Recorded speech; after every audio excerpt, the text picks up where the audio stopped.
দর্শক আসসালামু আলাইকুম। ঘূর্ণিঝড় রেমালের প্রভাব কিন্তু ঝালকাঠি জেলার কাঠালী উপজেলায় পড়েছে।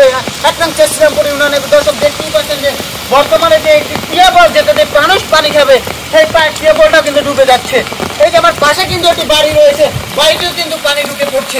এরকম অবস্থা খুবই ভয়াবহ অবস্থা। জনপ্রতিনিধিদের দৃষ্টি আকর্ষণ করে বলছি, আপনারা শুকনো খাবার পাঠান, কারণ লোকালয়ে যে পরিমাণে পানি ঢুকছে মানুষের দুপুটো খাবার খাবে, খাওয়ার মতো কোনো লাইন নাই। সাধারণ মানুষের ঘরে ঘরে পানি ঢুকে গেছে। আমি কিন্তু সকাল 4টা থেকেই কিন্তু আমি কিন্তু মানুষের খোঁজখবর নেওয়ার জন্য প্রতিনিয়ত কিন্তু ঘরে ঘরে ছুটছি, কিন্তু তাদের প্রচণ্ড পরিমাণে শুকনো খাবার রয়েছে। তাই জনপ্রতিনিধি এবং প্রশাসনের দৃষ্টি আকর্ষণ করছে, আপনারা জরুরি অবস্থান গ্রহণ না করুন, নাহলে কিন্তু বরিশালের মানুষ আরও বিপদগ্রস্ত হবে। বিভিন্ন জায়গায় কিন্তু গাছপালা উপড়ে পড়েছে এবং মানুষ আহত নিহতর খবর কিন্তু আমার কাছে পৌঁছেছে। অনেক অসংখ্য মানুষ কিন্তু আমাকে শুকনো খাবারের জন্য ফোন দিচ্ছে, তাদের সার্বিক খবর নেওয়ার জন্য ফোন দিচ্ছে। কিন্তু এই মুহূর্তে জনপ্রতিনিধিরা যদি মাঠে অবস্থান না করেন, বড় ধরনের বিপদ ঘটতে পারে।